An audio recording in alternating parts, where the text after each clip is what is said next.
is Pastor Huang Ken and Jun Yong. Let's welcome them on stage.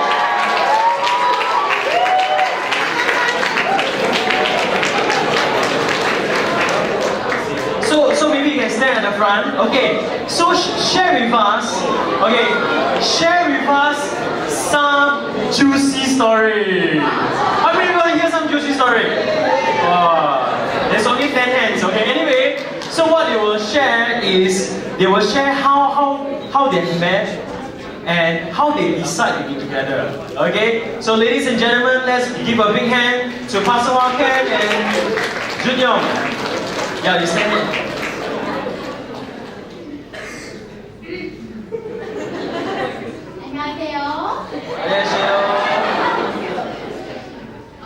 저의 이름은 정준영입니다.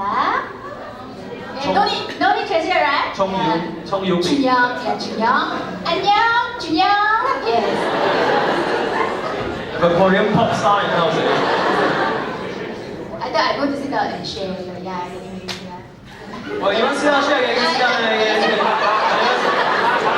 Anyway, you're comfortable. Okay, come there.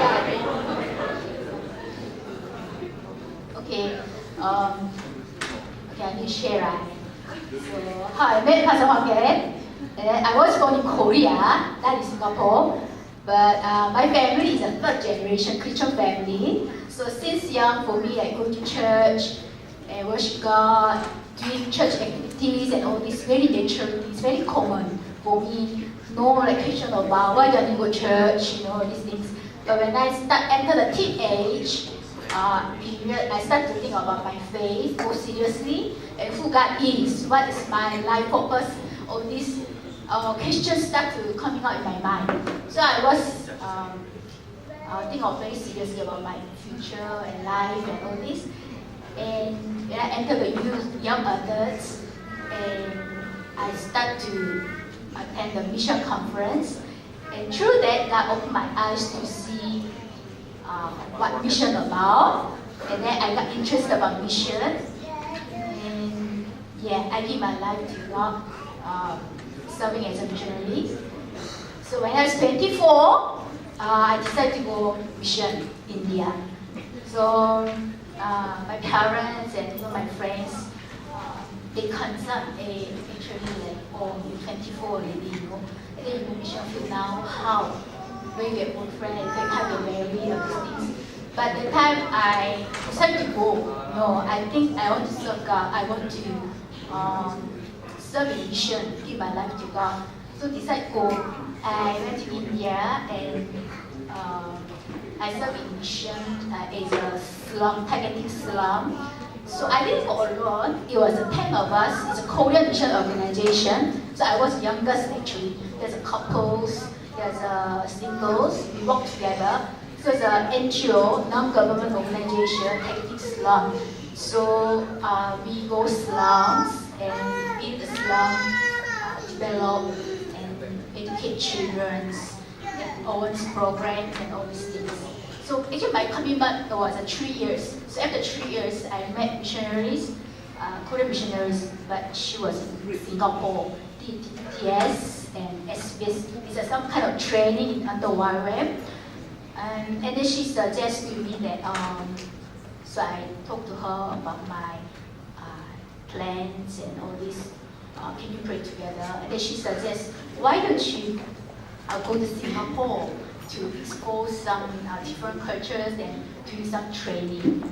So I pray about it, and then I have peace and courage to go. So I submit my application to YWAM Singapore. It's a mission organization, and thankfully they accepted my application. So I entered to discipleship training school first, and I did my finished training 6 months. After that, I need to move on to another school that's they call SBS, School of Biblical Studies, for 9 months. But I have the school only start following year, so I have a 6 months free time. And I was pray about it, and then I should ask my school leader that what should I do? I have a 6 months free time in Singapore. And the school leader suggested me, why don't you serve in the following new school, new DTS starting, discipleship training school starting. And then you serve the school as a staff, it'll be totally different experience. When you're a student, now you're the staff, it'll be totally different experience. So I pray about it. Okay, yes, I think it sounds very good, exciting. So, but the school leader told me I need to interview first. So okay, all right, I go interview. So we make the appointment, and then okay, meet. All right. Then I went to the meeting place. Then this guy was waiting for me. And then he was the school leader, the new school coming, the DTS, he was the school leader. So he needed to interview me. So first time in the meeting place, and then he interviewed me. And why you want to serve the school, what is your life journey, and all these things. So I just share about it, my life and my faith, and how I was experiencing DTS. And then he looked very serious. Okay, wow, okay, very attentive. Alright, and then, alright, she told me, yeah, next week I will call you. Alright, confirm. Alright, so I waited. Next week, yeah, then he called me. Alright, I accept you. Come and serve BTS together. So hooray! So all the singles, you know what to do? Okay? Go for missions, okay? Wally Joe will tell you more, okay? So we start to serve the TTS together. So for me, it's thank God that I had a 6 months, very intensive period, 6 months to observe him. Actually, when I start to meet him and start to know him, right, feeling that I like him already, actually, but I hold my emotions back. Alright, I'm not going to tell anyone. Hold my emotions and just pray. Then 6 months, wow, during the 6 months, actually, if you know go to the DTS, the discipleship training school, you know that maybe you don't know that someone, right? But it's training course is quite intensive. So like 3 months, you are dealing with your heart issues, and then you have a right perspective of God, and dealing heart issues and all these things. So it can be quite challenging. So I see as a school leader how he handled difficult situations, and sometimes quite difficult, difficult situations, how to handle. And he very patient, and a lot of love. And I see, not bad. Very hard and nice. Yeah, very hard. Quite impressed me, and yeah, very patient. And then for 6 months, I hold back and just pray to God. Because I never think about close culture marriage before. I'm Korean, so like as a Korean is a monoculture, right? So we have a one culture, one language. Like stick to Korean, that's why it's Korean. This is my mentality, So God, but I was thinking to marry Korean, but it's Singaporean. It looks like Korean. 안녕하세요. Praise God. If at the finish of the school, I seems to finish already, so I need to move on to another school. Another school is another place, quite far away in Singapore. So if I leave, right, quite distant already, no chance to see him quite often. So I move on to another school, but he doesn't say anything. He didn't talk to me anything. So okay, maybe I should move on. So I went to another school, and suddenly sometimes you call me, how are you? You're studying okay, but if you do anything, ask me, okay? Okay, very kind.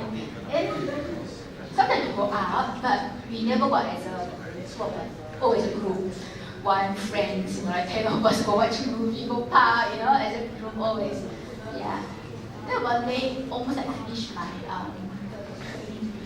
Bible study. And then he approached me, and then he asked me, Junyoung, would you like to consider our relationship as more special relationship?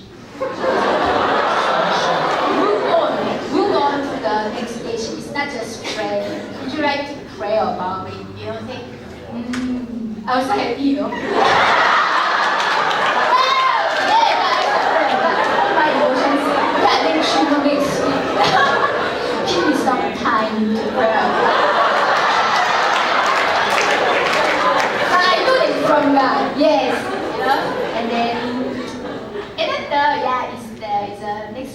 yeah, so it's expected is we move on, move on to special relationship. You have to be courtship and marry, and we have earlier.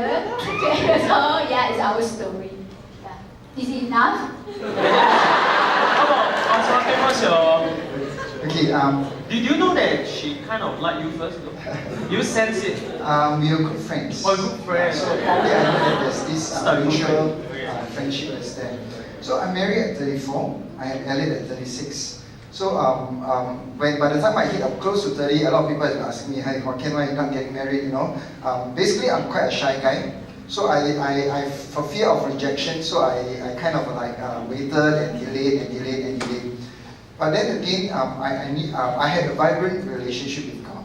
And that was the thing that really meant something for me in my life. I was actually the DTS director, so I oversee all the DTSs. So of course I got invited to her graduation. So lo and behold, I was sitting with my friend, facing the door, and she was coming in the old Indian shower kameez kind of dress at the time. I was like, oh, who's that pretty girl?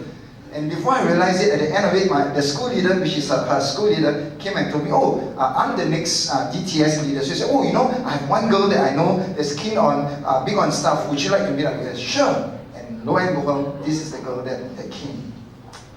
One other thing that I thought was helpful was this. So I began to work with her together. We became really good friends. Besides work, we can HT. We talk, we laugh, we become like, can be silly with each other. And then when I really knew that, okay, this is really someone that has touched my heart, now I'm serious about it, I went to my leaders in environment.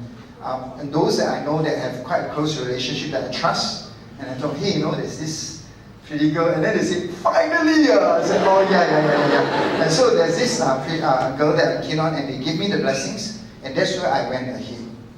I want to emphasize the part on spirituality in that because of my relationship with God. Now, my dad died when I was 14 years old. Yeah. So in one of those times when I was doing my quiet time, I felt God speaking to my heart that He wants to speak to me that He is my Father. So I said, sure. God, you're going to surprise me. You're going to tell me that you love me or whatsoever. And so in that quiet time, I went to search in the scriptures, where is the first mention of the word father and mother? And to my surprise, it was found in Genesis. I said, oh really? I thought it was somewhere in Psalms or whatsoever. So I went Genesis, and it was a verse where after God created Eve, He brought Eve to Adam. And He said to Adam, for this reason, a man shall leave father and mother. And suddenly I was like, oh yeah, I never thought that it is found in this scripture. And right there and then, God spoke to my heart and says, Joaquin, my way of showing my Father's love for you is to provide someone that will spend the rest of your life together with you. That quiet time for me was like, oh, Lord, thank you. And I say that to encourage us that God is the one that is interested in all our lives, and they will help us through. Whether I'm single or when I'm married, He's the one that will help. Thank you. Wow, let's give them a big hand. Wow. From Korea to Singapore to Wonderland to the nations. Thank you so much. Okay, next power couple. Wow, they are one of the very vibrant couple that I personally know, and many of you will love them. Let's put our hands together to welcome Mr. Ong Yi and Pastor Felicia.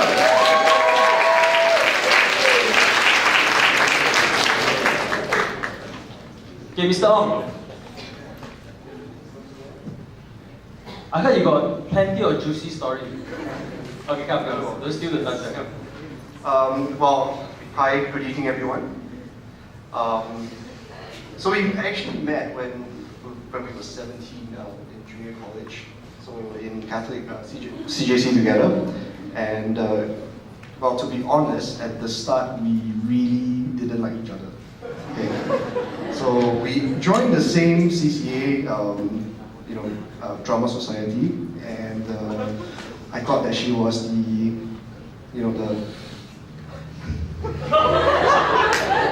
okay. So I joined drama society because one of my very good friends in CJ said that that's where all the hot chicks are.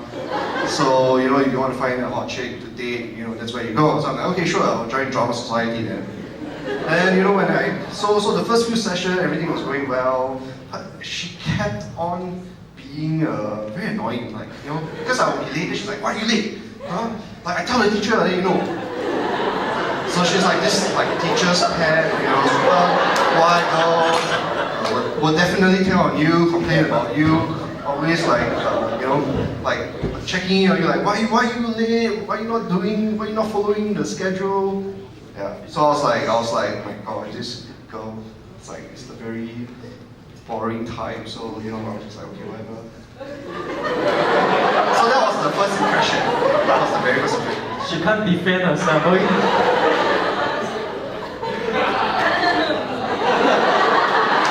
Please continue. I'm a rule keeper, okay? He's Yes. a rule breaker. Yeah, so that's how we first met, and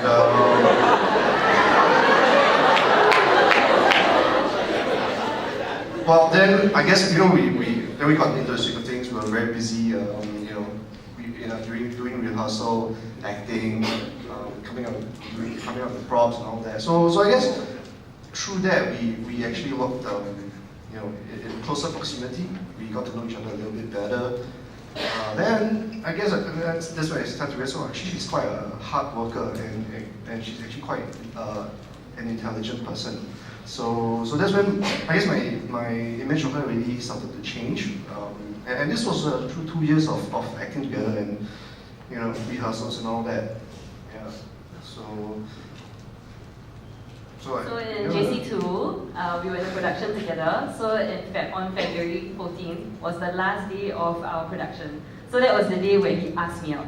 Yeah, so actually it was just before that, right? Yeah. So just before that, he said, oh, are you doing anything next Tuesday? So off the top of my head, I didn't look at the schedule, so I just said next Tuesday, okay, should be fine. Are we going out with the rest? Because usually we will hang out as a drama group after rehearsals. And he's like, no, just with me lah. You know, are you free? So I said, okay. Then I said, okay lah. You know, I'm free, right? So I decided that okay, I'll go out with this guy. I mean, we hang out as a group quite often, and we're comfortable with everyone. So only when I went home and took a look at my organizer, then I realized, oh, it's February the 14th. Yeah, so I was like, oh, it's Valentine's Day, can't be so coincidental, right? So anyway, I didn't say anything. I was just wondering whether he would remember it, you know, or whether it was anything significant, but I didn't want to think too much into it. So of course I told my two best friends in class. So on February 14th, he appeared at my class. So I'm in arts, he's in science. So he came with cookies that he baked for me. The one and only time in his life.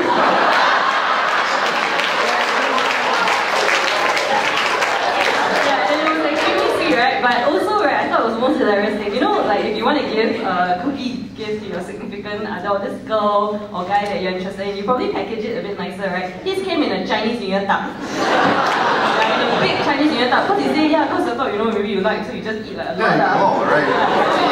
So you can cram in as many as possible. So, you know, that was... small little boxes with everything. Yeah, he felt like that was a total waste of time. Because if something is good, you want to go all the way. So that's what he presented to me. And I thought, okay, this guy is quite different, you know, from anyone I have briefly dated before.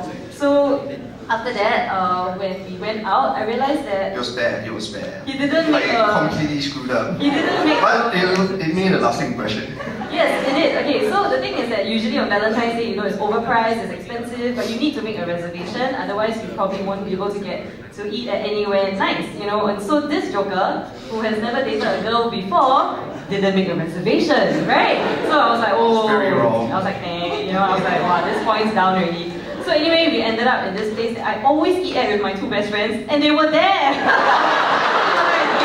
My goodness, why you bring us to this kind of place, you know, like we always eat here. Yeah, and the worst part was that when the bill came, we didn't have money. Wait, in my defense, right, just before that dinner, I went to buy a nice little cross gift that cost quite a lot of money. So because of that, I didn't have enough for the meal.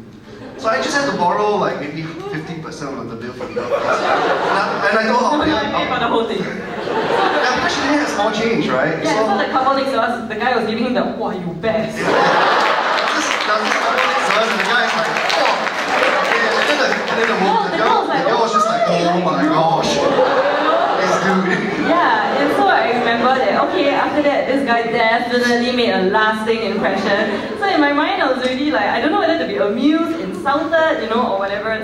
So when we were waiting for the bus, when my bus came, no, not my bus didn't come. His bus came. He got on the bus.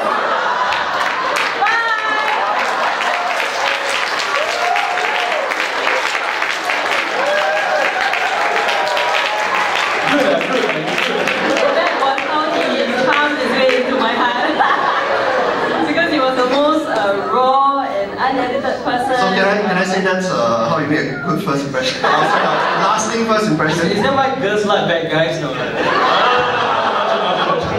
So I guess because before that, I had been used to guys that were very flowery with their language, very expressive, very polished in their way of chasing girls. But this one completely rocked the boat, And so after that, we thought, okay, I think there's something there that we can explore.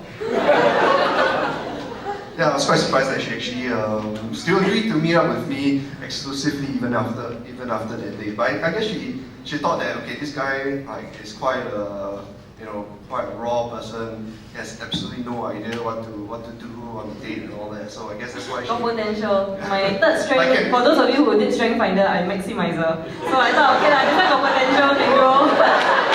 But I didn't date anyone or had any girlfriend before her, so it's like, I really didn't know what to do.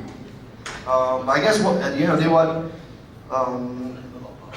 what really sealed the deal for us in terms of knowing that we are right for one another, for a marriage and relationship was when, because actually I tend to nosebleed very frequently. I have very thin nose lining, so there are times when I would nosebleed spontaneously. So there was so you nosebleed when you... Yeah, like I'll just nosebleed spontaneously. When you look at... Because I'm very... Oh no, of course, right? Just checking.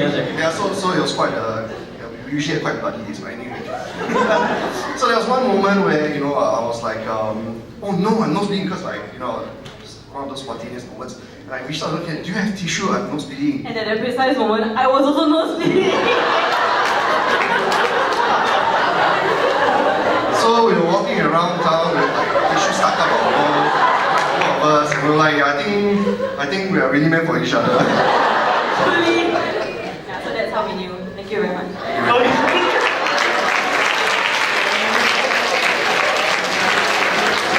Thank you so much. Maybe a doctor will explain when the pressure is too high and shooting up the roof and they start nosebleeding. Okay, last but not least, we have our favorite, legendary, we call it the Yang Guo and Xiao Long Niao Bbtc, Pastor Andrew and Pastor Jesse to come and share their love story. They never age, but when I was a little boy, you look like this.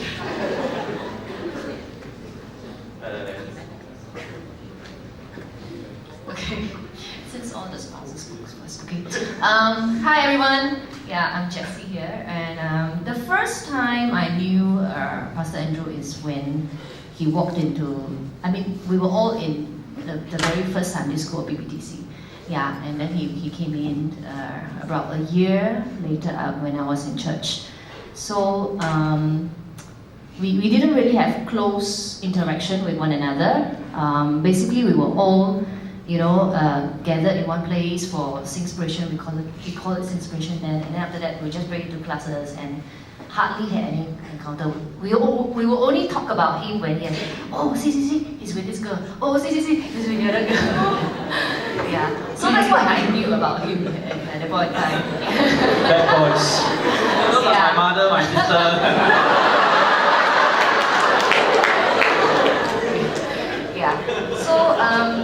But there was this one year where we had the opportunity to serve together to organize a youth camp for the entire Sunday school, and that was our first close encounter in a sense with one another.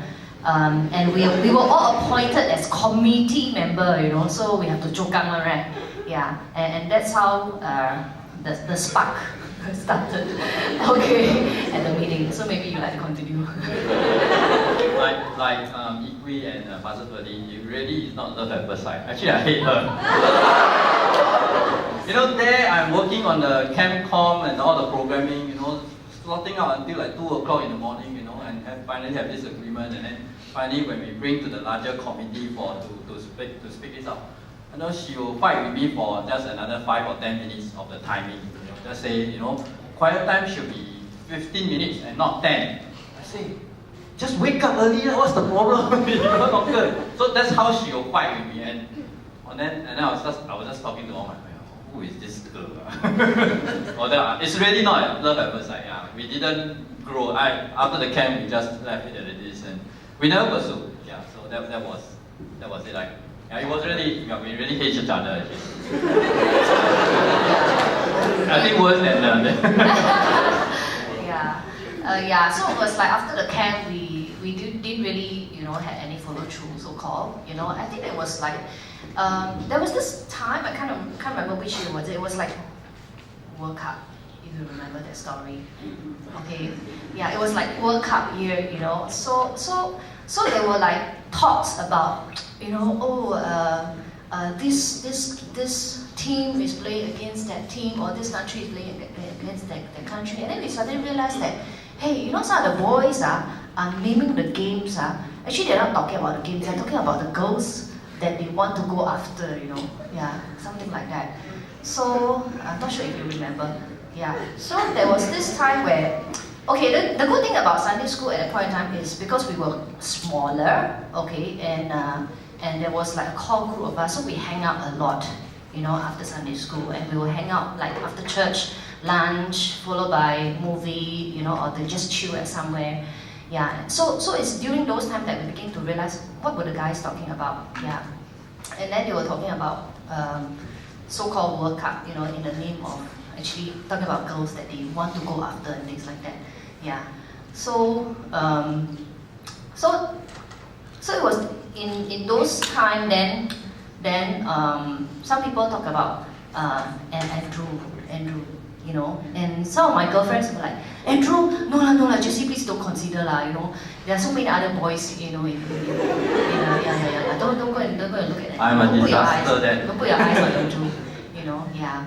So, but somehow, I cannot really remember, but somehow, there's one day where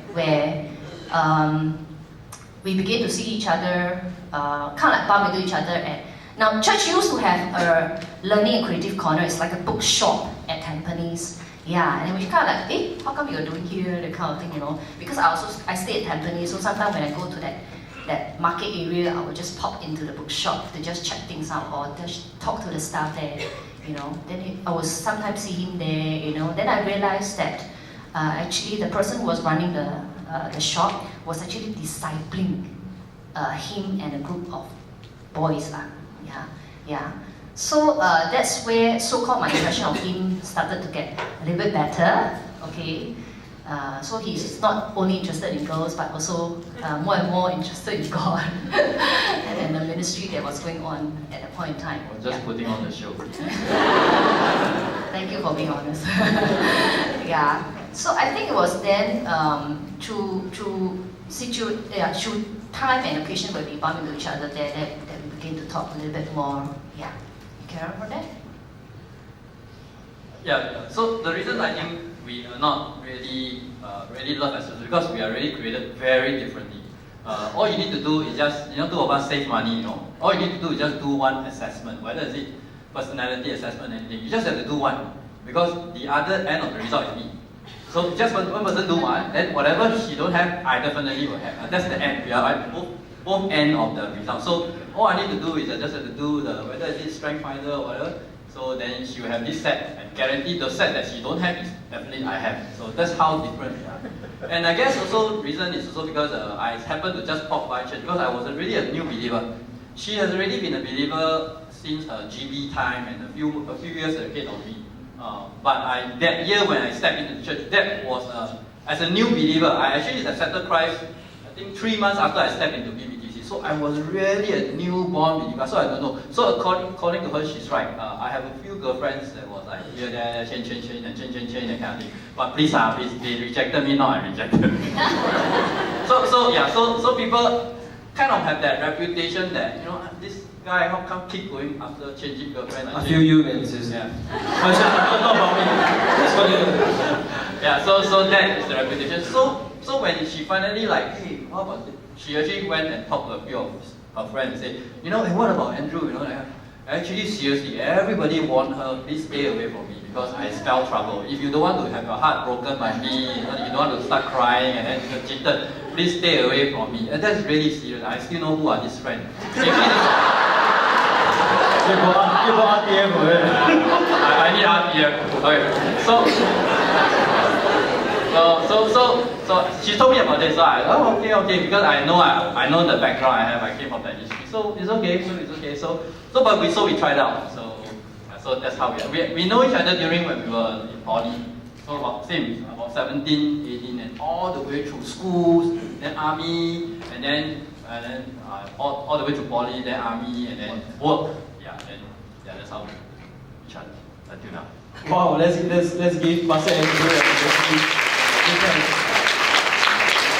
I believe by now you have submitted your questions. Okay? I also believe that by now some of you have already voted for some of the questions that there's pretty much of your heart, or there's the question that you felt that is important to address in this forum. So yes, look at the screen. We have some questions here. Okay, so the one that's on this is how we're going to do it again, ladies and gentlemen. Okay, two things. Listen carefully. Two things. One, you can ask a question. Second thing you can do is to vote, okay? So, of course, our three power couples in our publicity, you will know that Pastor Parken and Jun Yong, they will focus more on the single, those who are singles. Mr. Ong Ikui with Pastor Felicia will address on dating, okay? And of course, Pastor Andrew and Jesse is about working towards marriage and after married and beyond the relationship. Okay, so let's do it a bit systematically.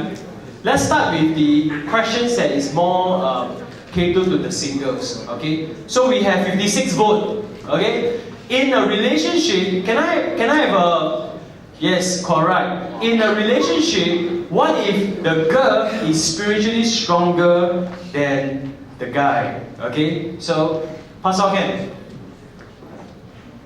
And of course, the rest of the power couples you can add on and make this conversation alive.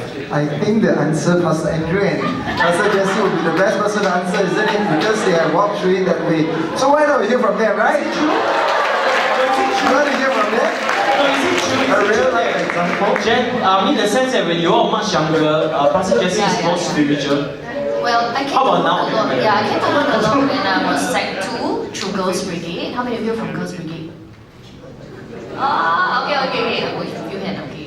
Yeah, I came to know a lot, and therefore that's where I started so-called building my Christian foundation through GB. And then soon after that, I came to Bbtc when the church started. Well, I was already serving as a student leader in Girls Brigade when I was like Sec 4 and above, and also in Sunday school. Yeah. Of course, being a very diligent girl, you know, I had a very good foundation, all right, of cultivating the discipline to study. I mean, to read the Bible, to pray, you know, and then to serve in church. Yeah.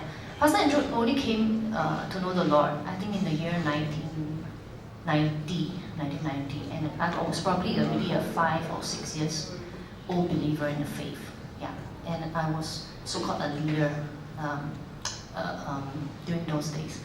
Now, when I joined the church in the worship ministry, when I was a leader also in a ministry, Pastor Andrew was also not as spiritually fervent at a point in time. Yeah, but however, I think what was helpful for us is because we served in the same ministry when we started the relationship, 1990. Yeah, 1990 is the year where worship ministry started, and then we both serve in the worship ministry, and we both grow in the ministry. Now, I think it became a little bit more obvious that I was a stronger believer in a sense when I became a worship leader in the ministry. And I was very involved in ministry where in a week I could be like 3 days or 3 nights out in a week because of ministry. Whereas Pastor Andrew, usually it's like tag along. It seemed like a tag along thing, or doing a supporting role. All right, at that point in time. Now, I think what was helpful is I appreciated him for being not resentful, at that point in time, but playing that supporting role when I was very occupied in ministry and trying to deliver my role. And I think what I did for him is I encouraged him constantly, and I involve him, whenever I can, all right, in our service together. Now, the year came, I think, when Pastor Andrew was really challenged. I think I'll let him speak for himself also, but I think this was what happened when we were actually challenged and called to lead a cell group. Yeah, that's when he decided that if he were to take up the role, he has to be very serious, all right, in growing in the Lord, because now we have to take care of lives, all right. And he started attending BSF. Now, before that, I must also say that he has also been very diligent, okay? Although he is not so forefront, in ministry than me, but he was also very diligent in, completing Bbtc training, and stuff like that. Yeah, in following up after Sunday school. Okay. So when he started BSF, I think those were the time where he really grows spiritually, okay, exponentially. Yeah. So my take is, ladies, if the relationship started off like, in such a way, encourage the guy. If you really are serious about him, and wanting to advance a relationship further with him, be an encourager, all right, and pray for an opportunity where he will be put in a place where he will be challenged to take his relationship with God seriously. Yeah. So because I firmly believe, and having looked at his life, that when a guy wants to take the relationship with God very seriously and desires to grow, they can outgrow you. Amen. Yeah. Okay. So, Pastor Andrew, has it outgrown? Okay, no. Okay, maybe you share your experience again. Encourage the men, okay? How? Since you asked the question, I guess you must be a lady, and then you must be, I guess you must be kind of spiritually stronger than the guy that you are leading. Really seriously, I mean, I was really a new believer. What spirituality is there? This lady is already like 5 years ahead of me. And boys at 17, 18, last thing you want to think about is God and settle down and girlfriend. You just want to still hang out with your friend, and that time when you're going through army, you just want to go clubbing and partying with all your army friends and that kind of thing. And all you talk about is football and girls and everything. So really, I mean, I don't want to say that, so spirituality is really not there, though I'm really a believer. I memorize scripture, all the TMS, the topical memory system, I memorized almost 70 over verses. I went through DTC 1, 2, 3, 4, 5, 6 then. Yeah, so, but then nothing like that's all nothing. But I guess what she highlighted was this. I think the role of a stronger person is never to judge or to look down. I think the Lord let us want to be stronger than us, is to encourage us to live. Okay, I know there are couples who will tell me, as husband and wife, no lah, I better not, as wife, I better not shine brighter than my husband, so I better start backing down all these other leadership role, and because I want my husband. I'm not sure if that is how God made the relationship to be. I don't think you're supposed to scale down and then wait for your husband to slowly build up. No, I don't think so. I think it's for you to stand where you stand and continue to extend the hand and encourage him to come up. Because the day will come where his spirituality will really supersede. I'm not trying to boast, but look at the general. So we have a lot of ladies who cook, but the real chefs out there are all men. Amen. Right? So when the men, so what I'm trying to say at the end of the day, what I'm trying to say to this lady or to this sister is this. When a man put his mind and his heart into something, he will really excel exponentially until you don't believe how much he excels. Until to a point where you suddenly realize, alamak, he's on top. Now he's ahead. I'm now lagging behind. You will feel that way because once the man wakes up and realize that he will go really the exponential part and then the man don't look around. See, no. Again, I said, the season of our life is actually to help one another, to encourage one another along this journey, the spurring one another, what the Bible says. So this is what, when we encourage one another, when I'm up, I encourage her, when she's up, she encourages me. I think that's what I think is wrong. Thank you so much. I think the bottom line here is really, ladies, thank you for encouraging the men. Okay, men, I pray that you will wake up and you will buck up and do Bbtc 1, 2, 3, 4, 5, 6. Yeah, so of course, I think at the end of the day, Pastor Andrew and Pastor Jesse really demonstrate for us what it means to really encourage, be there, support, to help each other succeed. I thought that is so important in the relationship. Thank you so much. Second question. Second highest vote. Let me see. How does a man, as the leader in the relationship, look like? Does that mean the guy should always be the one pursuing the relationship and the girl waits? Very cheap. Since Pastor can look at me, okay, come. Okay, I think I can say something about that because by and large, my nature, I'm quite a shy guy, and I have this. I'm scared that girls will reject me lah. So that's why I'm shy, and I don't always take the first approach.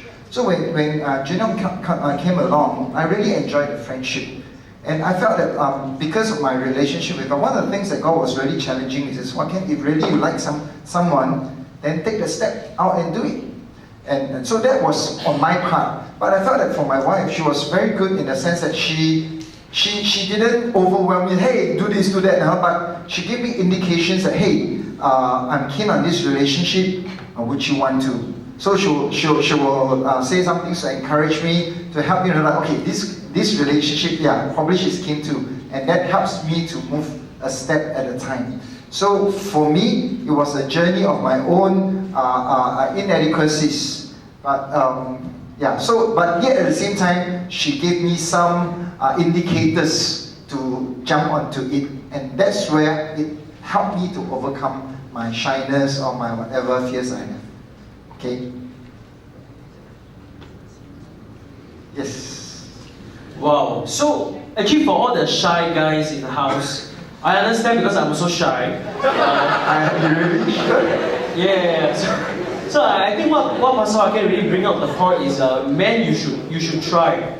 Okay, men, we should not neglect. I mean, we cannot blame on personality or strength or whatever, but we still need to try. But yet at the same time, again, I think Junyoung really provide that supporting role, opportunity for the man to rise up. So, I mean, lovely couple, lovely stories, and I think this is something to encourage every one of us. So I hope it's adequately answered. If not, please comment accordingly. Okay, wow. Is it okay to use dating app? Wow, we have the most contemporary. Okay, is it okay to use dating apps? Actually, I do know a couple in Bbtc who met through christiansingles.com, and you know they actually got attached and they got married, and now they have 3 children. You know, so that is one success case. But at the same time, there are also many who have, in a sense, gotten burned. Okay, I would see dating app as an opportunity, as a platform to meet other people, other like-minded people, you know, people with similar interests. So I think as a platform, I would not rule it out completely. But as you, all of you here who are very tech-savvy would know, anyone can be anyone behind the computer, right? Anyone can be anyone behind their mobile phones. They can take on fake identities. They can be whatever they want to project themselves to be.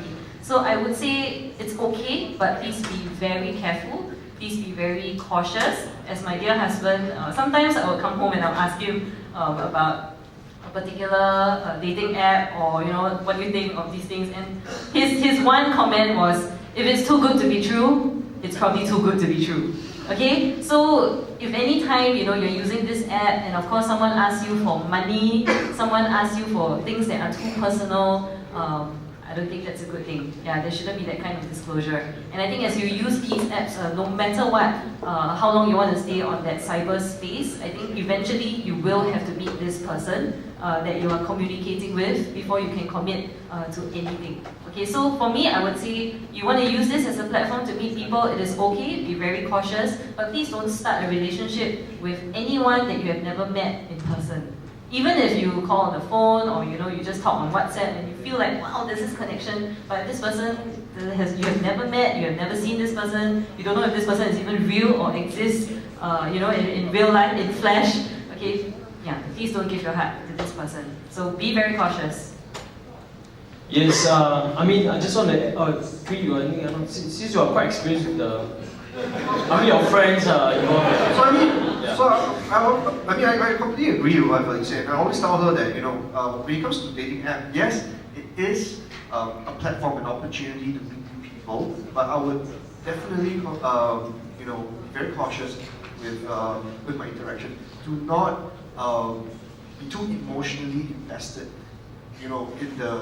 when you're chatting with somebody that you have never even met before, because when that happens, they can really manipulate it however way they want. And I've seen a lot of stories that it's quite terrible. So let's just not go there. But I do see this dating apps as a good platform for people, even if it's not for the purpose of being in an exclusive relationship. You can meet people who have similar interests with you, like climbing, mountain climbing, etc., etc. In fact, my older brother met his wife to be through coffee and bagel.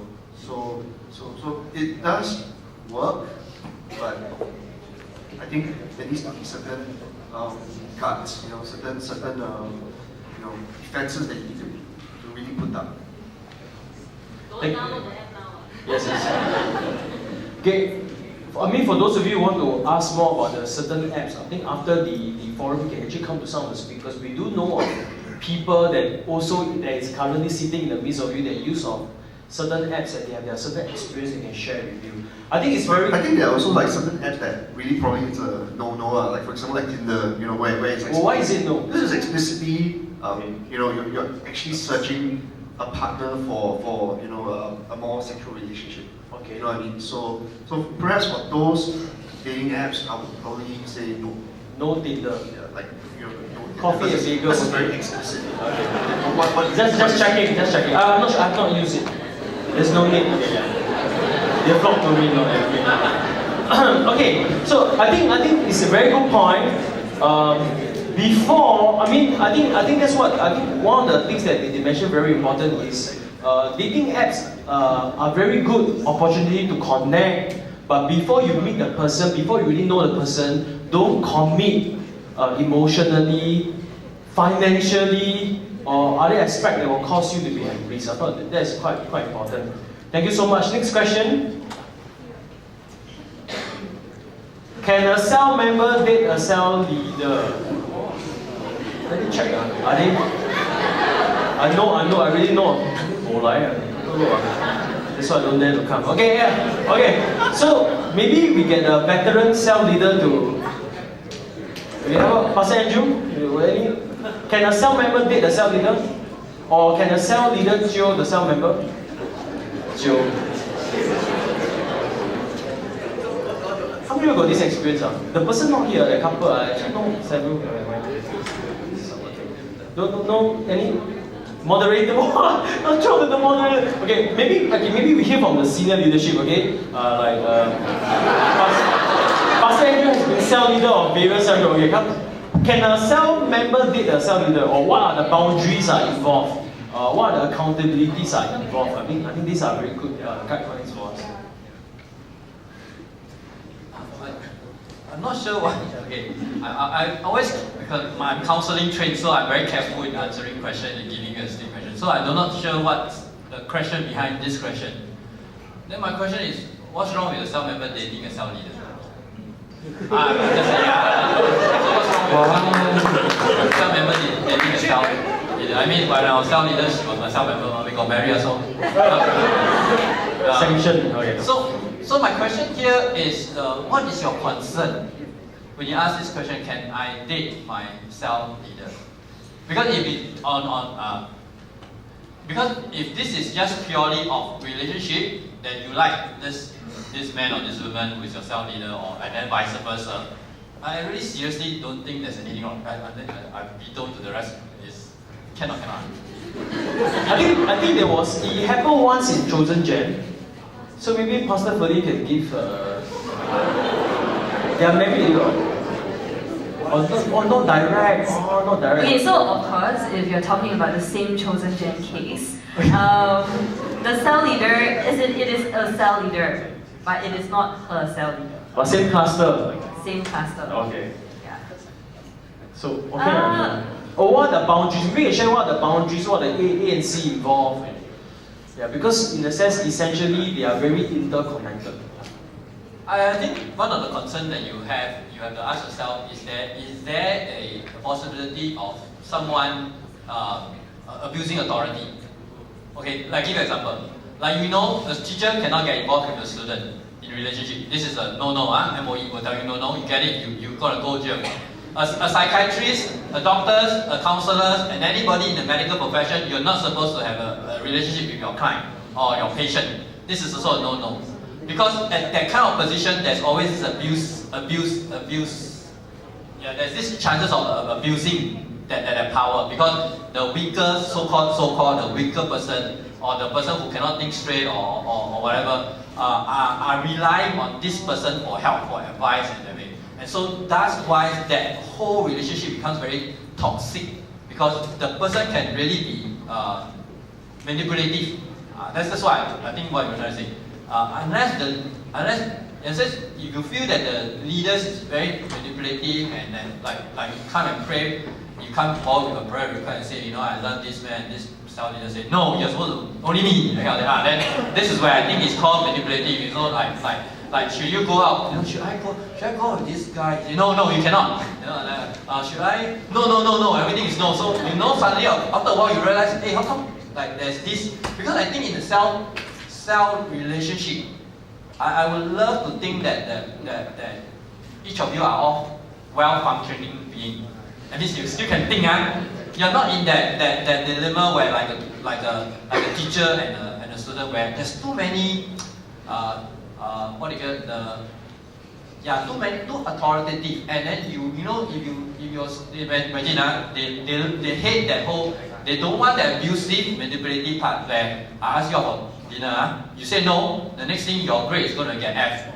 So that kind of thing, and that's no. That's why they don't want to go there, and that's why they encourage no. Likewise, the doctor and the patient, because the patient is sick, depressed or whatever, and the last thing you want is to start to manipulate her thinking or his thinking, and then get into a relationship. So in that aspect, it's really a no. But really, I guess this question will probably be better. You would have a better answer to this. Is this a manipulative relationship? Or I probably can't ask you, is this relationship going to be one direction? Okay, let me tell you. Is this relationship going to be one direction? Or because he's my cell leader and I like him, because he's cell leader, I'm going to listen to everything he says.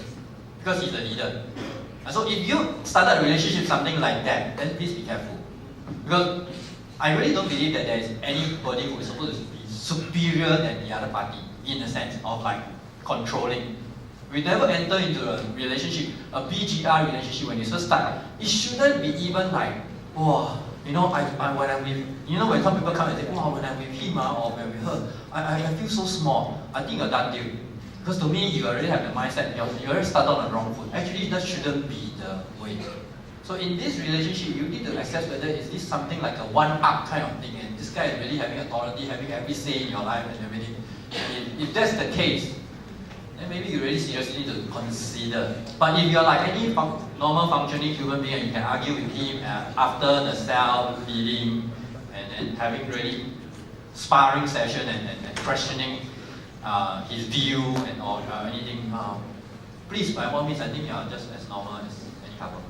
Thank you, Pastor Andrew. I think that's what I'm trying to squeeze out of him. Anyway, I think it's very important because especially when a person of authority and a person that is under that authority comes together in a relationship, if you are not careful, there's a possibility of abusive and a manipulative relationship. So that's something that we need to watch out for. So thank you, Pastor Andrew.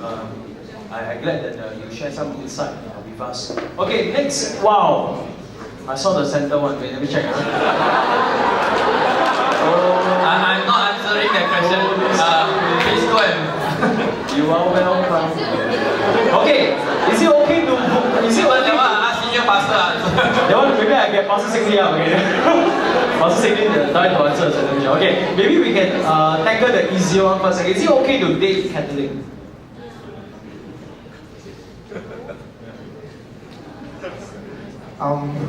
I guess you're probably coming, if you're asking this question, you're probably coming from this point of theology or doctrinal side of things. Yeah. If you look at Catholics, of course, there are things that they do that we don't do. Yeah. So if you can talk freely with this person and understand where they stand, I think a friendship could be established. I do know of one or two, not many, one or two Catholic friends who are born-again Catholics, but not all of them are like that. But one thing I think, if you're asking this question, I think you want to find out is that, whether is the person open, are you free to talk about some of these practices that they've been doing that, you can have this conversation. And if they're open to talk about it, and then if you find that the person have a genuine relationship with Jesus, I think you can continue and see how that goes on. Does that help? Yes, definitely. I mean, I myself, Pastor Hokkien and I, we are currently Bible school students. In essence, they are. It's just that we say that they are Christians and they are Christians. They are also Catholics and they are Catholics. So, in the sense that you need to really talk to the person. I think essentially, what defines a believer, that's something that we need to have an in-depth understanding of the other party. Okay, good. Next question. Okay, let's see the next vote. How much authority should church leaders have over a member's life? Especially if two are Christians. I'm so sorry if your leaders try to put you all in a spot.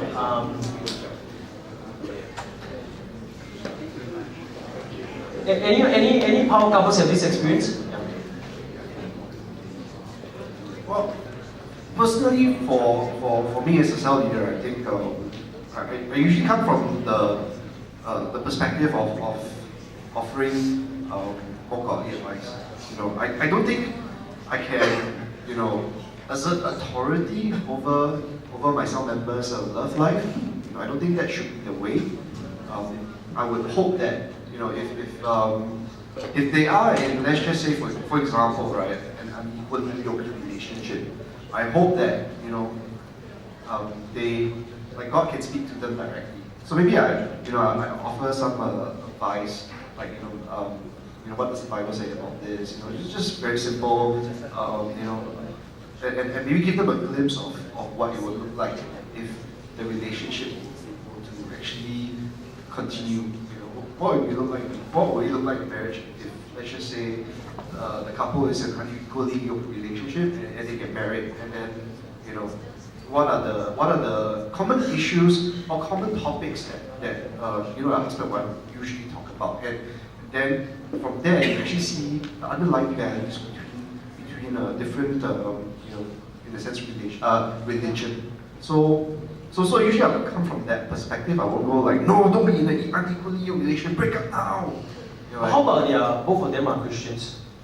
Which is, I think these questions is targeting. That means two are Christians. How much influence, let me rephrase it. How much influence a cell leader has over the couple that is under their care?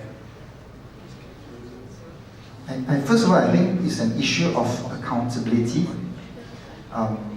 For me, when I kind of like Jin Yong, I went to a leader that I trust. Not so much whether he just to say he approve or don't approve, or who I should marry or who I should not, but because of the friendship that I had, I knew that I'm protected, that he's watching over me, and he's praying for me. And to me, that's most important. Yeah, of course, then I'm open to him to speak into my life. So I think this issue, first of all, this question, first of all, you need to know that in the house of God, there are, as leaders, for me, I care for the people that I lead, and I want to make sure that they are well. And if they were to tell me, I'm happy to hear and pray with them, but I don't think any leaders would be so authoritative, probably not authoritative, but autocratic, as in, I'll tell you, this one don't want, that one don't want, this person cannot, that person. It is a journey that journeys with you. So I think, yes, it is an issue of accountability, that you hold yourself accountable, and it's also, secondly, for your own protection. That there are people that are watching over you, and you know, someone, one of the youth ever told me about, like this person, that person, and so I talked to her, I prayed with him, and then after that, as I was talking with my wife, suddenly a thought came to mind, and I texted him, hey, you know, have you thought of this? And so we were trying to help the person grow in their understanding and in the relationship as the Lord would lead them. So to me, that's the main thing. Yeah. Any other, Pastor Jesse? Yeah, I think for Pastor Andrew and I, we were privileged to grow up, you know, in our relationship with so-called leaders who watches over us. Yeah, I guess the amount of authority that they can have, you know, or access to your life is really subject to you, you know, and your partner. And because we see the blessing, you know, and we wanted that blessing, you know, we allow and we account ourselves to some of the leaders whom we know over years, and we know their heart for us, you know, and therefore we choose to posture ourselves to be accountable to them, you know, to allow them to speak into our lives. Yeah, I remember this church leader who is also our cell leader at that point in time. You know, when we first got married and we first moved into our new house, just about like 2-3 weeks after we settled into our new house, they came to our home and they asked the very first question, so who does what household chore? How do you all divide out? You know, things like that. You know, even simple things like that, you know, make us realize that, hey, really, you know, we can actually make an issue out of, you know, household chore, you know, just managing household chore. So, you see, we need, at that point in time, we were able to tap upon leaders like this, you know, whom we are able to trust, whom we know their heart, you know, and we gladly put ourselves, so-called, you know, under their mentorship. Yeah. Yeah. Thank you so much. I think this is a very valid question. I think like what Ikri has talked about.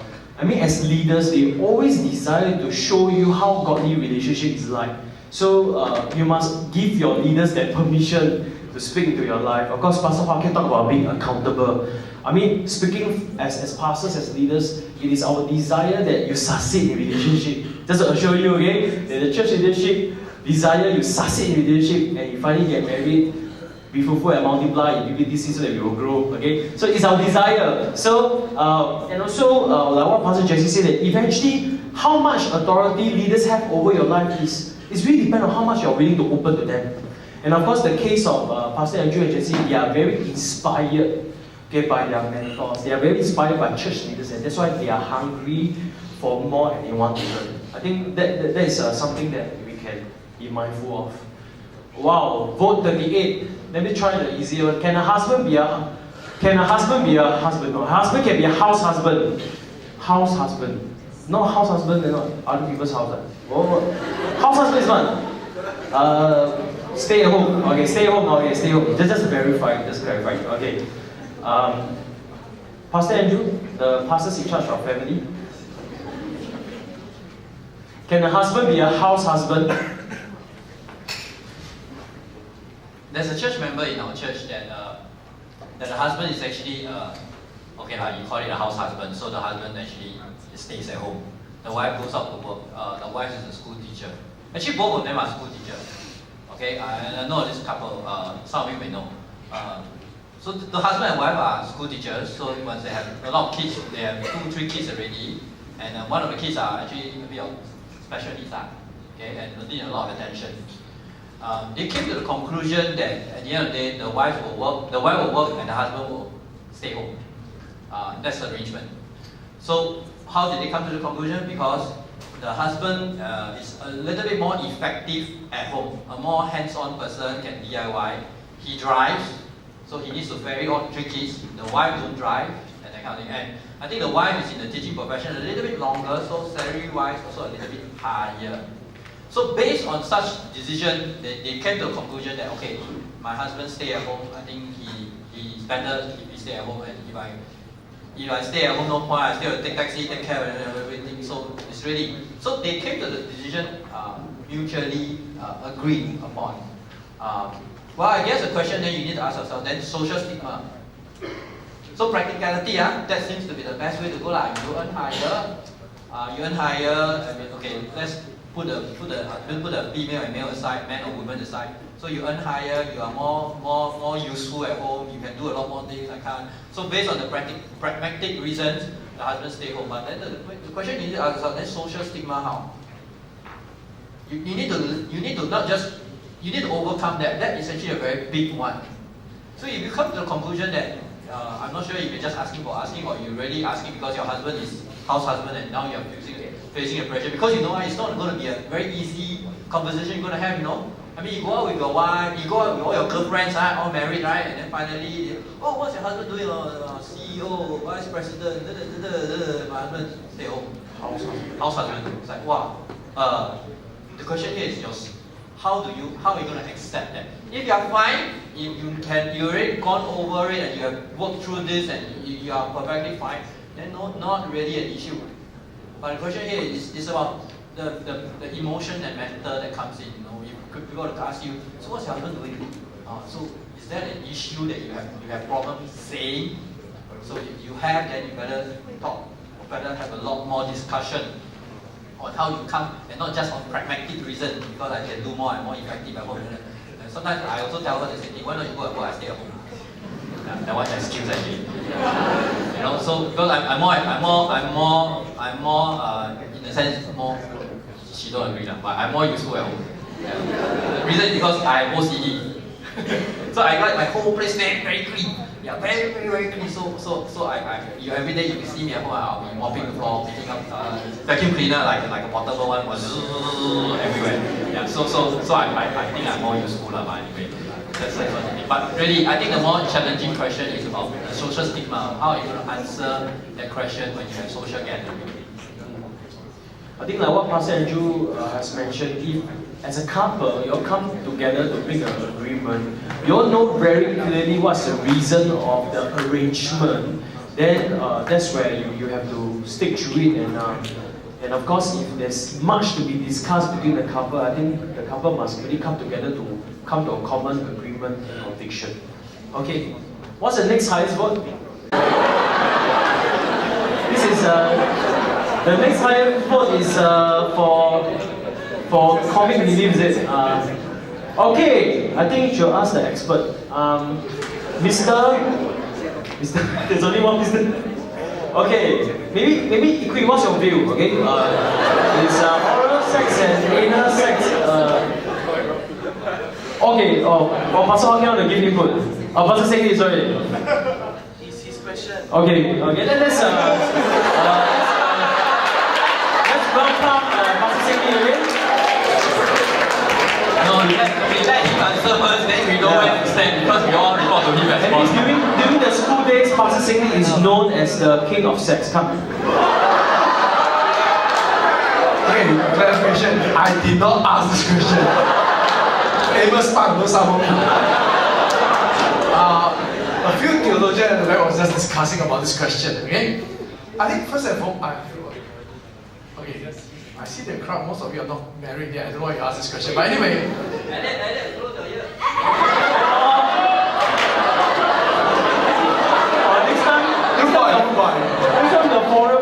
I think, okay, first and foremost, I think for us as Christians, we need to ask the purpose of sex in a Christian marriage. Right? Sex is always to bring pleasure to the other person. Sex is not for self-gratification. We are not the ways of the world. The ways of the world is really very self-centered, self-focused kind of pleasure purpose. Alright? So, but for us in a Christian marriage, in a Christian family setting, sex is for mutual giving, right? And of course, part of it is procreation. Now, we come back to this, anal sex and oral sex, right? My question is, are our mouth and our anal designed for penis? You have to ask this question because if you come back to the design of God, right? God did not design your mouth and your anal for penis, right? So it is violating the design of God. Okay? And personally, for myself as a man, I find this very, it is really belittling our female counterpart. I don't think we should even consider that as a Christian marriage, within a Christian marriage. Okay, so that it would be my official position. Thank you so much, Pastor Singh. Wow, you brought so much revelation. Finally, all the women are relieved. Pastor Singh already give you the official statement. There's nothing else to say. Okay, next question. Okay, how do you balance between... Can I go on that? Yes, yes. I really want to... Actually, I want to tackle this question, but I thought I let the boss speak first. Then I know where to stand and how to pitch. I think in a relationship between a husband and wife, I'm asking, I guess you must be husband and wife. I tell you, this is not... You're not married, you ask this question, you better go and confess your sin. Okay, so... I believe you're a husband, but I think the most important question is, you all need to talk about your boundaries. What you're comfortable, because Pastor Singh just said the principle of sex is actually not for your own pleasure, but to give pleasure. So you always, in everything that we do, I mean, in the marriage itself, it's actually the other person comes first. I mean, my wife comes first, my other thing, or husband comes first in that relationship. So in this area of intimacy, you need to talk. I mean, okay, let's say again, if you must be husband and wife. You need to really talk what gives pleasure. I mean, I'm not sure how many of you husband and wife here who are married. Do you all talk about your sex life to one another? Do you all do evaluation of what brings pleasure? This is good, this is not good. Do you all talk about such things? No, if you don't, you better start talking, you know? Okay. You want me to stop? No, I agree with you. I will start a conversation with my partner. Yeah,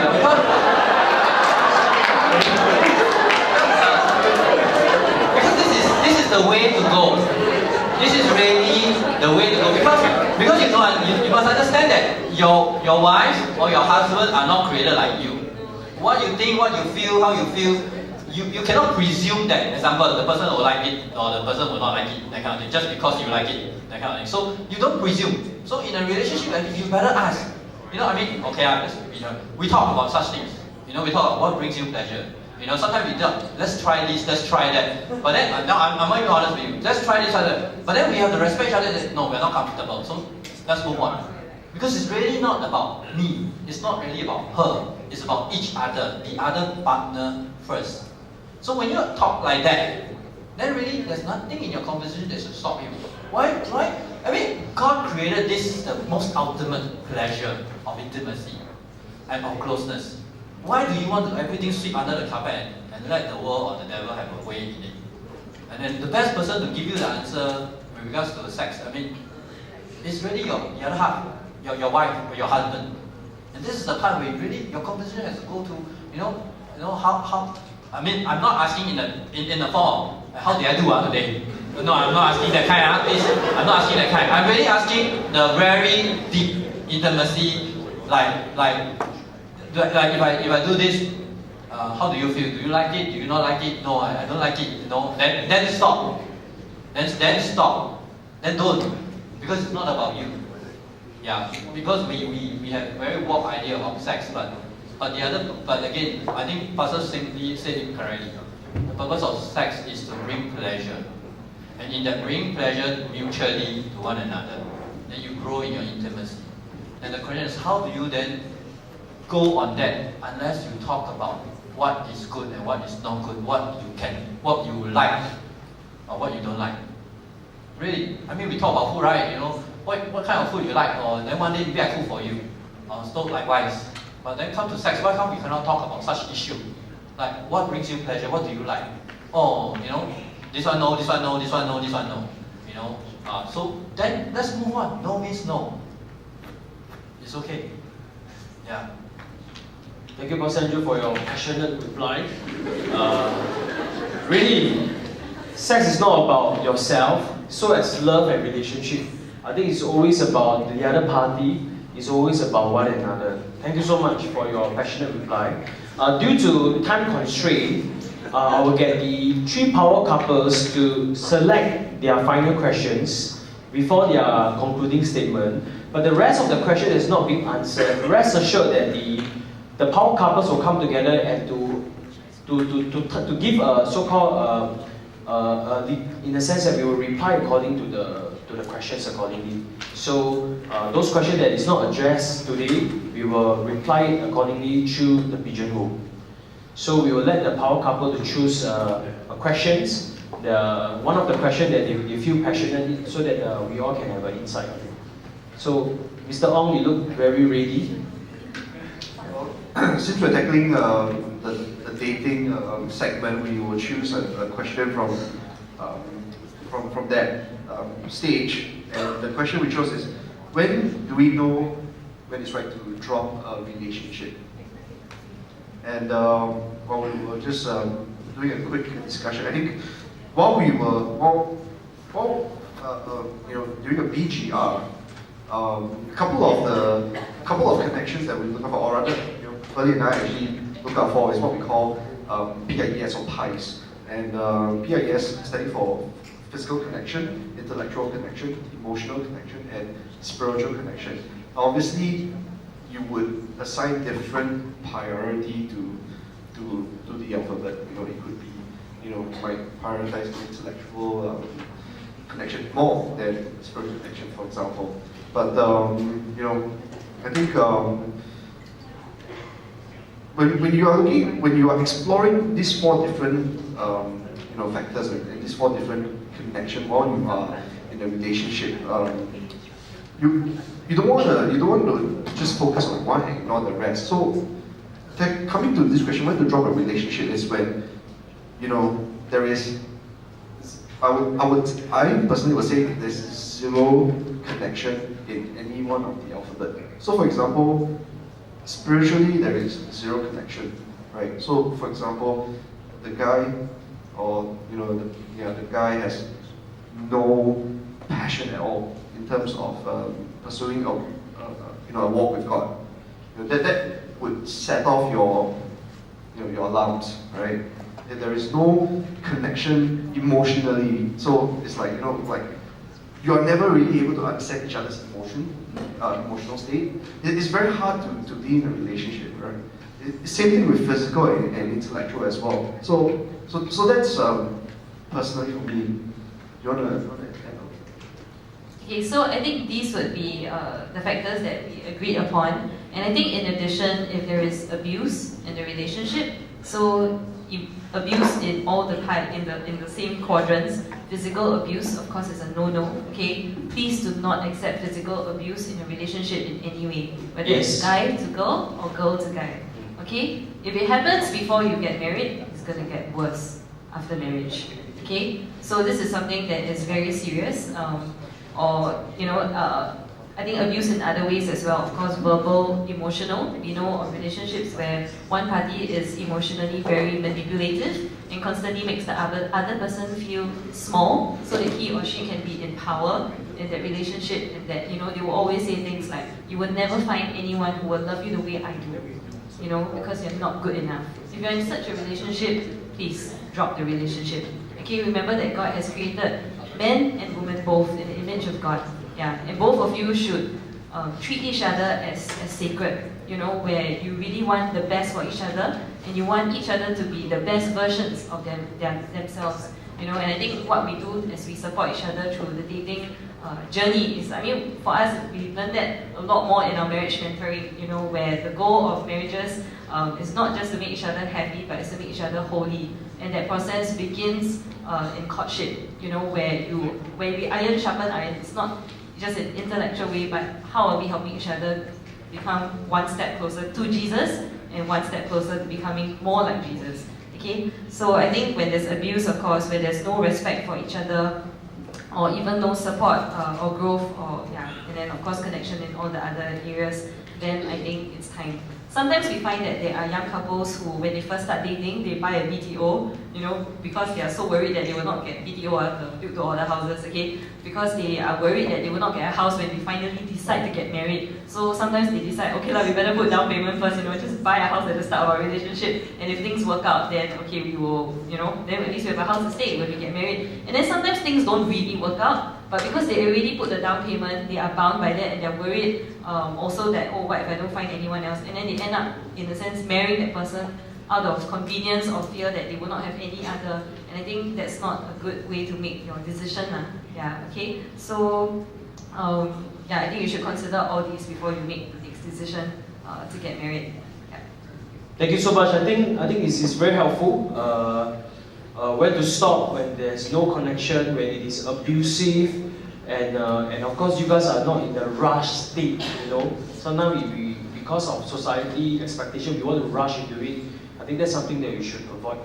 Thank you so much, Mr. Ong Ikui and Pastor Felicia. Who is ready? Pastor Hocken and Regina. What question that you are tackling? 35. 35? Yeah. Oh, how do you balance? Okay.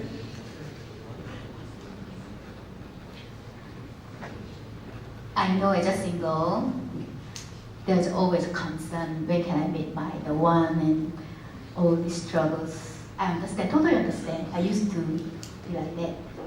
But the thing is, I think we should always focus on God. Our eyes on focus on God and trust Him that when I try to please God and do my best to glorify God, and I believe along the way, when you are mature spiritually enough to be a blessing, along the way, sure, God will provide the other party that can walk together as a glorifying God and worship together in your life. So I trust that as a single, instead look, you focus eyes on around you, that is there the one, is there the one, is there one, instead like that, focus on Jesus and focus on God, that do your best for God, glorify. As a single, you don't need to worry about your children and a lot of household, when you settle in the house, and those married, right, actually, a lot of things to concern about, Yeah, as a family, couples, and the children come along, there's a lot of things to actually concern about. You instead of think about Jesus, how to glorify God. But when you're single, use your time effectively, 100% for God. Okay? And you focus on God, Jesus Christ, when you're single, is really best time for use by God. Yeah, sometimes single, wow. Actually, I don't regret that. Wow, and I'm single, I should do this, this, that. But I am single, I crazy about God. I crazy about Jesus. I can't give my life to God. But once I'm married, I crazy about God too. And I crazy about Pastor Hocken. Yeah, so want to be a single, oh, I'm so miserable. Sometimes I feel like I always on my behalf, I feel so miserable, always on my behalf. Instead, you think that way, but instead you don't think that way. But as a single, you have a great opportunity. It's a wonderful time. It's a single that you can use by God. You can give your life totally to God. It's very exciting period that you enjoy a single totally, 100%. Don't worry about, where's the half? Where's the other half? My husband, my wife. Alright, I think as a Christians, we should drop this kind of concern and worry that unnecessary. When you seek first God's kingdom, righteousness, God will provide all things that we need. So as a single, alright, 100%, use energy, use time, use your resources for God's kingdom. Yeah. Wow. The Bible never says that I must be married by 20 years old or I must be married by 30 years old. The Bible just says that God commands us to be fruitful and multiply. And so at different stage of life, I think we should keep our eyes on God and enjoy the life that God has given to us as we serve Him. I've met friends in my rank who not married, wanting to get married, and always says, how I wish I got married. On the other hand, I have friends with wife who are married and says, oh, I wish I'm single again because I've lost all my freedom that I have. So the point is not whether where are you, but rather you are enjoying, and as what Junyoung says, keeping our eyes on God and enjoying the very thing that God has called you to do.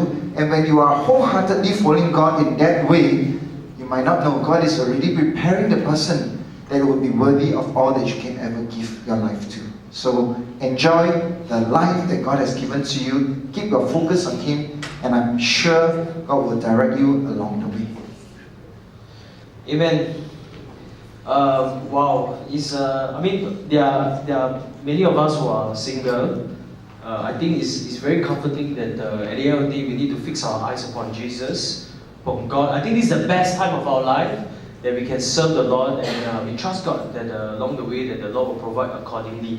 I think in all their sharing you can hear that whether it is serving in a mission agency, going mission together, going on course, join the drama club, join the worship team, whatever it is, allow the Lord leads you accordingly. So thank you so much. Pastor Andrew? Okay, we will choose to answer the question, what should I look out for when looking for relationship mentors? Okay. Yeah. Okay, I think the most immediate thing is when you look at a couple, you must like how they are behaving, or how they are modeling. Yeah. So I think that is important. Secondly is if you already know the couple, then you can ascertain if there's chemistry, all right, between the couple and the two of you as a couple. Yeah. So. And I think having the question of when is the right time. Actually once, even before you get yourself into the relationship, if you can find a mentor already, because the mentor will also help, all right, in advising you if you should get into a relationship with a certain girl or a certain guy. Yeah. So if you could start even from there, is something that's very good to do. Yeah. I think for Pastor Andrew and myself, we really had a privilege of having a mentor that walked us through different seasons of our life. Even before we got married, he had his own mentor and I had mine as well. And when we were together, that season actually we had a change of mentor. We had a couple mentor instead of our individual mentor. Yeah. So there's really value in mentoring relationship at different stages of your life, right?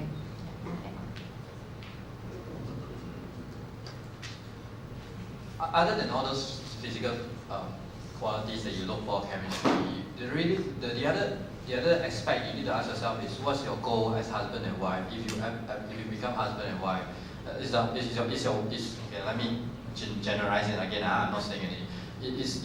Are you both going to carry on working, or is going to be one of you going to stay home? And so this kind of quality becomes something that you look for when you look for mentors. Like, I want to look for someone who husband is working, let's say wife is a mom or wife is a stay-home mom. Then I want something like that. I want how they manage stuff like that. So this is something important. I tell young people that use your mentor. I know Bbtc we will assign a marriage mentor to you when you get married to see you through for the first 2-3 years of your marriage. But I always tell young couple, by the time you reach there already and you get married, the mentor will just push you on and ask you to work on it and just get it over and then just resolve all the problems. So my question then will be, why don't you just have a mentor even when you are dating? It starts from there. And because these mentors are able to come in, honestly, two of us, we mentor couples. We have a few couples under our hand. We do talk to dating couples. Okay, married couple, forget it. Once you say I do, that's the end. No way back out. Okay? But we do talk to dating couple and seriously ask them, do you seriously consider whether is this a person that you really want to live and marry for the rest of your life? Because now you can opt out, Once you say I do, you cannot opt out anymore. So we do challenge couples that we mentor to really seriously consider when we see too many issues coming up, and too many whatever incompatible chemistry or whatever, or just one just don't feel like working, and or the relationship is one-sided. We do really advise couples to seriously consider if this is really something that you want to pursue towards marriage. So a mentor actually helps you in a lot of ways, helping you to see things that you don't see, because you know why they are. You know, in Chinese chess, right? The last thing you want is when you play chess and someone beside you keep prompting your opponent, do this, do this, do this. You turn around, you're quite upset with this guy, you know, because you know why? In the chess game, you are emotionally too entangled in it. You know, you have a lot of X factors to consider, even your face, you know. But the person who stands beside, he has nothing to lose one, no. So he's very objective and very strategic, and he can see things very clear that you don't see. So like why husband and wife, boyfriend and girlfriend, when you have differences in argument and stuff like that, you tend to see things from your own view, and because when you fight, sometimes face comes into the picture, sometimes pride comes into the picture, sometimes a lot of other things come into the picture and you don't see. But the mentors will just stand beside you and tell you, this is not right, this is not right, or this is right, this is not right. You better say sorry, that kind of thing. So they give a very objective kind of view that you kind of appreciate a very that kind of objective view, and nothing emotional, nothing defensive, you know, that kind of thing. Or because you fight with your girlfriend, every time you bring up this issue, your girlfriend is going to quarrel with you, that kind of thing. Find your mentor. The best person to find is your mentor, and let your mentor be the person who will speak the life into you. I give you we talk about this, right? I mean, senior pastor and senior pastor's wife is our mentor in a sense. So sometimes I come into office, my face is really long. I just had a quarrel with disagreement with Jesse, Pastor Jesse. And then senior pastor, I can go, I knock on the door, sir, can I talk to you for a while? What? He closed the door. Then I start complaining. And then I just leave off, and I say, okay, I feel better because that's how I unload. I feel better. The next thing my wife will bitch me. He said, Yvonne asked me for lunch. What did you tell SP? That's all. I don't know. The purpose of going to SP is really just to unload for myself, because I unload by talking to people. I'm just going to his office. What happened last night? What happened 2 days ago? Then the next thing is senior pastor wife Yvonne. This is Yvonne who will message here and says, do you want to meet up for lunch? You want to talk? Then she will turn around. Complain that you bao me, right? So but use your mentor in this way, because they help to bring conflict to a resolution. Really. So use your mentor, and I encourage, please, even if you're dating now, go and find a mentor. Mentors will really foolproof your dating and foolproof your marriage. Really, really. One of the ingredients for me, we believe as for successful marriage, is really having people into your relationship that will speak life. This will really foolproof your relationship. I mean, we just had, even today, till this day, we've been married for 20 years already, or coming to next year 20 years already. Wow. 20. And all these years, is this smooth sailing? No. Disagreement, God, plenty. Big ones, small ones, cannot resolve one, also have. But these are the time where we will call somebody. I tell you, I will call Pastor Jerry, then we will have coffee with them, with him and the wife, and say, this is our issue, this is our disagreement, you help us resolve this, and then we will start talking. Use mentor. Use mentor.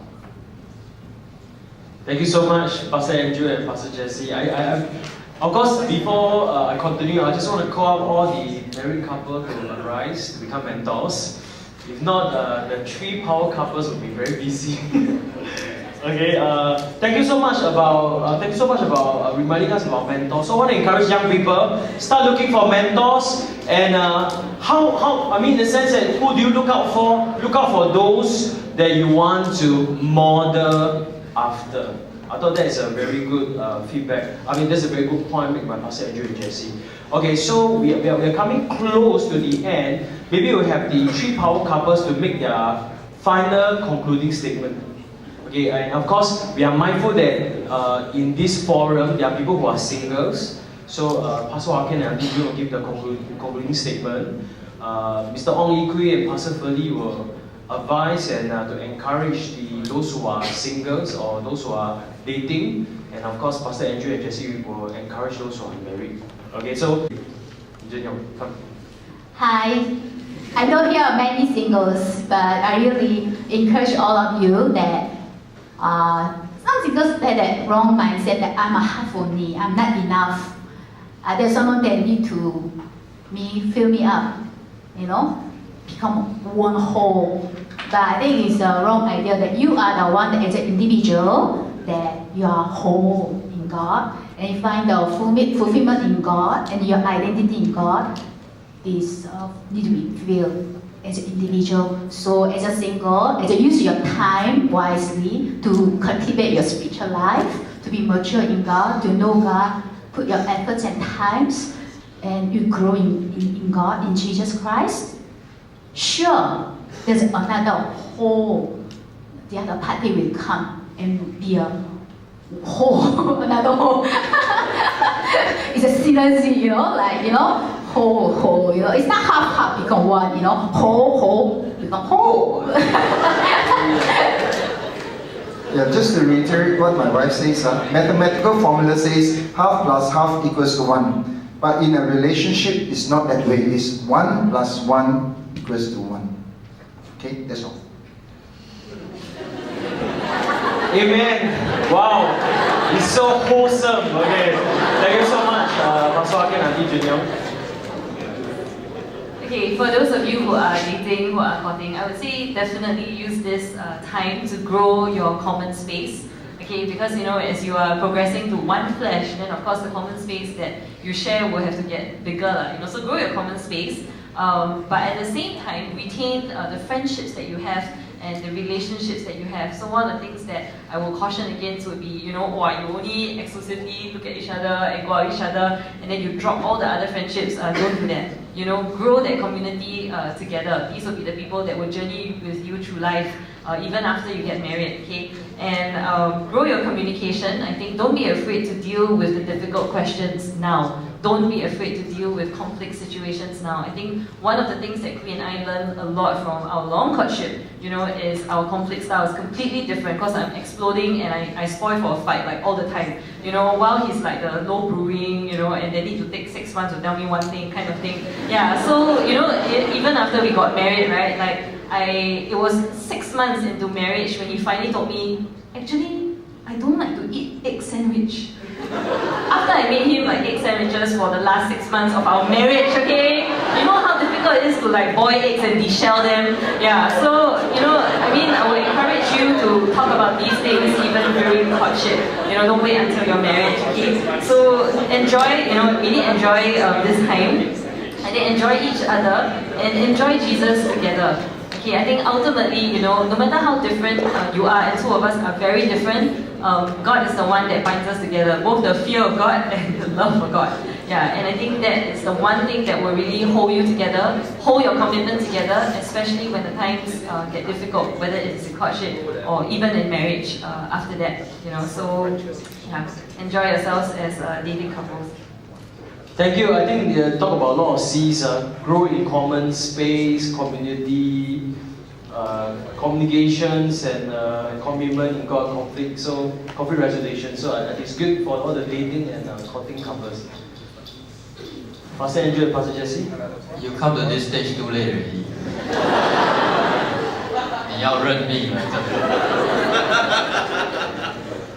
What else you want me to tell you? Cannot you turn here.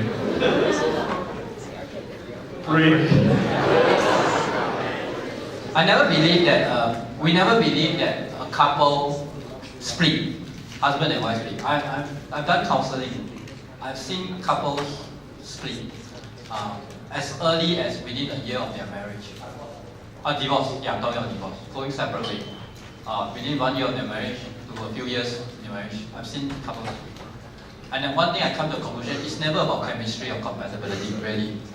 It's always about the will to want to work this out. If you are prepared to work this out, there's always a way out, really. But I think a lot of couples tend to throw the towel in a bit too early. Or, either that or you let the matter fluster like the egg sandwich for 6 months. It was actually an egg sandwich, yeah, and then it became something else after 6 months, yeah. So once you have issue, talk. Once you have issue, like Pastor Buddy said, communicate. once you have issue, you really need to deal with issues very fast and don't sweep it under the carpet and don't necessarily go. Because simple, a lot of the couples that come into the counseling session and it's like, the husband wants out or the wife wants out, it's already too late. And you realize actually, ayo, if you had come to me 2 years earlier, or if you had come to me a year earlier or 3 years earlier, this would have resolved much easily as compared to now. So to me, then there is a way, when there's a will, there is a way. Don't throw in a towel. I encourage all married couples here. I'm not sure have you done this before. Have you ever tell each other that as I marry you, the word divorce, separation, running back to family, I hate marrying you, I regret marrying you, I should, whatever, like this kind of statement, all out of your vocabulary. Have you ever fight? Have you ever talked about this as married couples, husband and wife? You need to. This is where you learn how to fight. I teach couple, fight fair. You know when you're in a wrestling match or in whatever match that you, fighting match that you see, or in a martial art, whatever. You know the referee always brief you the rules and regulations before the fights begin. Because you are still quite clear-headed, man. Because halfway through, if you gonna box because it's a penalty, you get angry and your anger will just wanted to get back. And by the time you try to talk to you, it's really too late already. So to me, I always tell couple, in your peace time, learn how to fight, set boundaries, where to go, where not to go. Like I say again, don't use words like, I regret marrying you, I won't divorce you, I don't know what I was thinking of, and start talking about this like that, in this kind of manner when you are married. This is something that we talk about on our first day when we got married. We say, as we fight, we will not talk about divorce and separation and stuff like that. Whatever issue and reason that we fight, what we started out fighting for, the next person who's talked like that and said, I regretted marrying you. For whatever reason that we fight, that suddenly will go away. Now, the person now have to apologize for saying what he just said. And we will end all discussion and now we will deal with this. That's how serious we take this. Because you know why? When we fight, we actually sometimes don't say the things that we meant. We don't really mean it. We just actually want to get even, or want to just have the final say and just rub it in for that person. That's all. Just to 讲气话, just to spite the person. But because of pride, the other party will take you at this word and just spiral down to a point where you have no more return. So learn how to fight. Speak about how to fight. How do you fight properly? How do you and tell yourself early in your marriage. Words like this is out of your vocab. No matter how angry you are, no matter how berserk or unreasonable the other party is, don't ever go there and say this, I don't know why I marry you. You're done deal. Okay, so my advice to married couple, when there's a will, there's a way. Don't throw in the towel too early and seek help early. Okay, you need to. Thank you, Pastor Andrew. I think it's really for those who are married couple here. We really need to be humble. We need to talk it through, and we need to stay true. I think this is what the Lord really wants us to be true to one another and to be true to our vows. So thank you so much, the three power couple. Can we give our three power couples another big hand?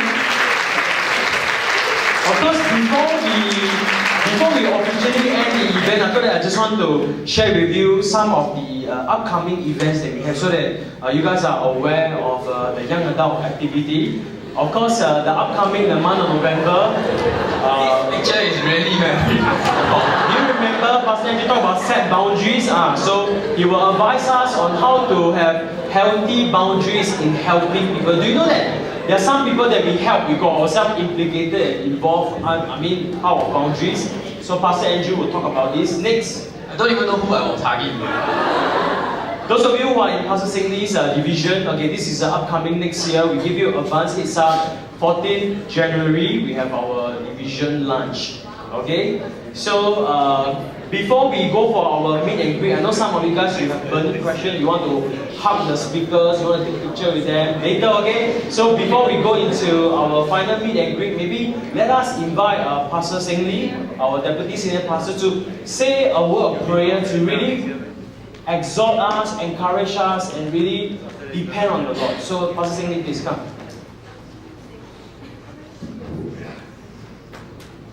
I like the maths equation. Okay, I thought I just want to make a few comments before I pray. You know, 2 broken lives do not make 1 complete. Right? Just now they say about 1 plus 1 equal 1. The condition of that 1 is very important. So 2 happy lives make 1 happy marriage. So I want to encourage us as we end this relationship central. I want to encourage all of us to learn to build a happy life in Christ. Right? Our happiness can only be built in the Lord Jesus. Don't believe in the lie that says that somebody out there will complete you. That the person doesn't exist. The only person that can complete your life is Christ and Christ alone. Can I hear amen? Amen. Alright, so with that, I want to pray for all of us. If you are single, may you continue to grow in the Lord. If you are attached, grow together in the Lord. If you are married, continue to grow together in the Lord. Because children is only leasehold. Marriage is freehold. Huh? So with that, I pray for all of us. Lord, we want to thank you. We want to thank you that out of your love for us, you created relationship, marriage. We thank you. And we pray that, Lord, as we consider this topic today, Lord, help us. Help us to be fulfilled individual in Christ. So that, Lord, that we will be trained, will be ready when the time comes to bring your kind of joy into the relationship that you bring to our lives. That we will be a positive partner to the person that you are preparing for us. That, Lord, that we together, we will advance your kingdom. And for some of us, you have called us to singlehood. Lord, we pray that you will help us to be happy single in the Lord. That we may serve you single-mindedly all the days of our life. We commit all of us to you. We know that, Lord, that apart from you, there's no true happiness. And so, Lord, we look to you and hold on to you as we journey on. In Jesus' name. Amen. Thank you, Pastor Singh. Just one last note. The Vision Hall will be open till 1 a.m. So there are several questions inside. Some of you guys actually can contribute to the questions by replying to the comment. And the 3 power couples will also answer the question accordingly, according to which question they like or which question they felt like to input. So with that, ladies and gentlemen, let's give our power couple another big hand for their time. Let's appreciate Amos, Bell, the organizer. And now is the meet and greet time. If you want to spend time with them, you want to chit-chat with them, take picture with them, this is the time. God bless and see every one of you again tomorrow in the next YA event. Thank you for coming to Bbtc Young Adult Relationship Central 2017. God bless.